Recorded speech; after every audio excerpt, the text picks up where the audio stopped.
দেবের উপর নির্ভর করছে শাসক থেকে বিরোধী উভয় দলের ভবিষ্যৎ। আসন্ন লোকসভা ভোটে ঘাটালেতে দেবকে নিয়ে জল্পনা তুঙ্গে।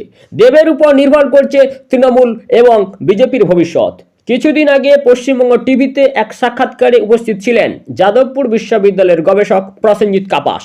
ওই সাক্ষাৎকারে আমি বলেছিলাম যে দেব তৃণমূলের প্রার্থী হবেন তৃতীয়বারের জন্য, সেটা আপনাদের সামনে এখন স্পষ্ট।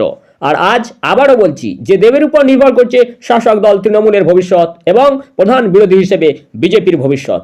দেব তৃণমূলের ভবিষ্যৎ হলেও বিজেপির ভবিষ্যৎ কেন হতে যাবে, এই প্রশ্ন এখন উঠবে। তাই ঘাটাল লোকসভায় 2024-এর নির্বাচনে কার জিত কার হার, এমন নানান প্রশ্নের উত্তর আজকের বিশ্লেষণে। তাই প্রতিবেদনটি শেষ পর্যন্ত দেখার অনুরোধ রইল সবাইকে। ঘাটাল হাসপাতাল রোগী কল্যাণ সমিতির চেয়ারম্যান পদসহ তিনটি গুরুত্বপূর্ণ কমিটির দায়িত্বশীল পদ থেকে দেবের ইস্তফার পর বিরোধীরা দেবকে দুর্নীতিবাজ বলে বেশি বিনতে থাকে।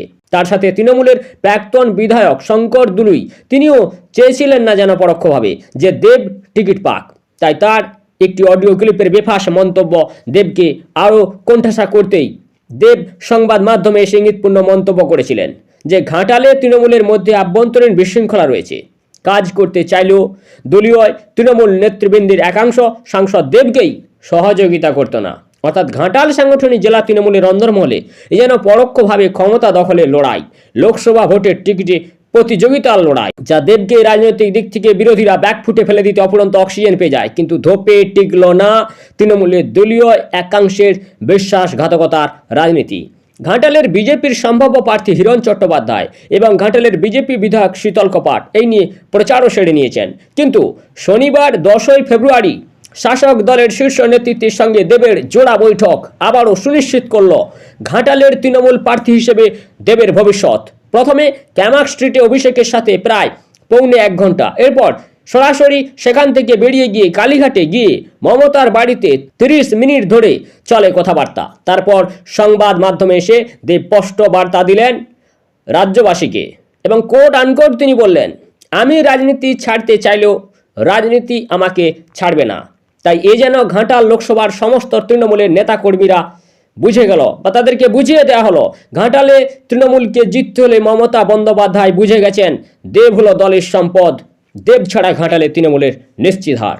আবার সেই সাথে প্রধান বিরোধী হিসেবে ঘাটালের গেরুয়া শিবিরকেও দেব যেন ইঙ্গিত দিলেন রাজনৈতিক লড়াইয়ে তিনি আছেন। কিন্তু দেবের বিরুদ্ধে বারবার দুর্নীতিকে ইস্যু করে যে লোকসভা ভোটের প্রচারে শান দিয়ে চলেছেন অন্য এক তারকা প্রতিনিধি বিরোধী হিসেবে ঘাটাল বিজেপির সম্ভাব্য প্রার্থী হিরণ চ্যাটার্জি, তিনি কি এবার একটু চিন্তিত হবেন? কারণ দেবের উপর নির্ভর করছে তৃণমূল এবং বিজেপির ভবিষ্যৎ। যদি দেব তৃণমূলের টিকিটে না দাঁড়ান তাহলে অন্য যে কেউ তৃণমূল প্রার্থী হিসেবে দাঁড়ালে তৃণমূলের হার নিশ্চিত হবে। আবার দেব যদি তৃণমূলের টিকিটে না দাঁড়ায় তাহলে বিজেপির জয় সুনিশ্চিত হবে। এখন দেব প্রার্থী হিসেবে দাঁড়ালে পুনরায় তৃণমূলের জয় হওয়ার সম্ভাবনা রয়েছে অনেকটাই। আবার বিজেপির ক্ষেত্রে দেবকে হারানো হবে কঠিন লড়াই, এ বিষয়ে সন্দেহ নেই। কারণ গত 2 বার তৃণমূলের টিকিটে প্রার্থী হয়ে 2014 সালে প্রথমবার 2 লক্ষের বেশি ভোটে এবং 2019-এর লোকসভা ভোটে দ্বিতীয়বার 1 লক্ষেরও বেশি ভোটে দেব পরাজিত করেছে বিরোধীদের। তাই ঘাটাল লোকসভার অন্তর্গত মোট 7টি বিধানসভার মধ্যে এখনো পর্যন্ত 6টি শাসকের ঝুলিতে এবং একটি মাত্র বিজেপির ঝুলিতে। তাই দেব তৃণমূলের পক্ষে তৃতীয়বারের জন্য পদপ্রার্থী হচ্ছেন 2024-এর ভোটেও। এক্ষেত্রে বিজেপির ক্ষেত্রে লড়াইটা যদি কঠিন না মনে করে হালকাভাবে নেওয়া হয় তাহলে বোকামি করা হবে। কারণ রেজাল্ট আপনাদের সামনেই পড়ে রয়েছে। বিগত দিনে পৌরসভা ভোটেও বিজেপির ফলাফল খুব একটা ভালো করতে পারেনি ঘাটাল লোকসভার বেশিরভাগ পৌরসভা শাসকের ঝুলিতে। পঞ্চায়েত নির্বাচনেও ফলাফল যেটা আশা করেছিল বিজেপি সেটা হয়ে ওঠেনি। তাই দেব যদি না দাঁড়াতো তাহলে সেক্ষেত্রে জানাতনা প্রকারানো ঘাটাল লোকসভায় বিজেপির প্রার্থী যে কেউ হতে পারতেন, আর হলেই বিজেপির জয় সুনিশ্চিত। বিজেপির প্রার্থী যেই হোক না কেন বিজেপির জয় সুনিশ্চিত হওয়ার সম্ভাবনা অনেকটাই প্রবল হতো। কিন্তু দেব তৃতীয়বারের জন্য তৃণমূলের টিকিটে দাঁড়ালেই তৃণমূলের ভবিষ্যৎ লড়াই অনেকটা সহজ হয়ে গেল।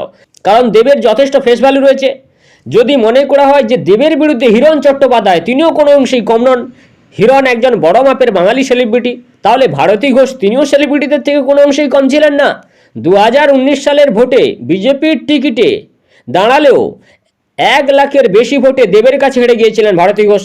আর যদি বলা হয় দুর্নীতির কথা, এখন শাসক দল দুর্নীতির দায়ে কোণঠাসা, তাহলে মনে রাখা দরকার দেবকে ইডি সিবিআই ডেকে জিজ্ঞাসাবাদ করেছিলেন, দেবের কোনো দুর্নীতি এখনো প্রমাণিত হয়নি। সেই সাথে দেব তিনি তিনটি গুরুত্বপূর্ণ পদ থেকে ইস্তফা দিয়ে বুদ্ধিমত্তার পরিচয়ের সহিত এটা বুঝিয়ে দিলেন যে দলের অভ্যন্তরে যারা কাজ করতে দিতে বা ঘাটালের উন্নয়নের কাজে দেবকে বাধা দিয়েছে তাদের বিরুদ্ধে তিনি সরব হয়ে নিজেকে সাধু বলে জাহির করলেন। যদিও ঘাটাল লোকসভার 13 লাখ ভোটার সহ 20 লাখের বেশি মানুষের অসংখ্য সমস্যা রয়েছে। একজন সাংসদ হিসেবে তিনি সাধারণ ভোটারদের কোনো সমস্যার বিষয়ে কোনোদিন গ্রাউন্ড লেভেলে বা গ্রামে গ্রামে গিয়ে গরিব ভোটারদের সমস্যার রাস্তায়, কর্দমাক্ত রাস্তায়, কাঁকুড়ে রাস্তায় কখনো পা বাড়াননি, কখনো সামনে গিয়ে খোঁজ খবর পর্যন্ত নেননি যে টাকা দিতে সামর্থ্য না থাকায় এখনো বিশুদ্ধ পানীয় জল পান করতে পাননি যারা ভালোবেসে ভোট দিয়ে সাংসদ বানিয়েছেন দেবকে। এমন অসংখ্য মানুষ রয়েছেন। বড় বড় সমস্যার কথাগুলো নাই বা বললাম, তা ঘাটালে রেল লাইন না বিছানো, মাস্টার প্ল্যান না হওয়া, এইসব বড় বড় সমস্যাগুলো না হয় বাদ দিলাম আজকের বিশ্লেষণে। কিন্তু ঘাটাল লোকসভার ভোটাররা দৌড়ে দৌড়ে এখনও ঝাঁকে ঝাঁকে লাইনে গিয়ে লক্ষ্মীর ভাণ্ডারের থেকে 500 টাকা নিয়ে বকবক খুশিতে দিব্যি ভোট দিয়ে চলেছেন শাসককেই। তা পঞ্চায়েত ভোট হোক, পুরসভা ভোট হোক, বিধানসভা ভোট হোক বা লোকসভা ভোট হোক, ঘাটালবাসীর পালস বুঝে, রাজ্যবাসীর গরিব জনতার পালস বুঝে মমতা সরকার করেছে এখন 1000 টাকার লক্ষ্মীর ভাণ্ডার। দেখা যাক জনতা কাকে চাইছে।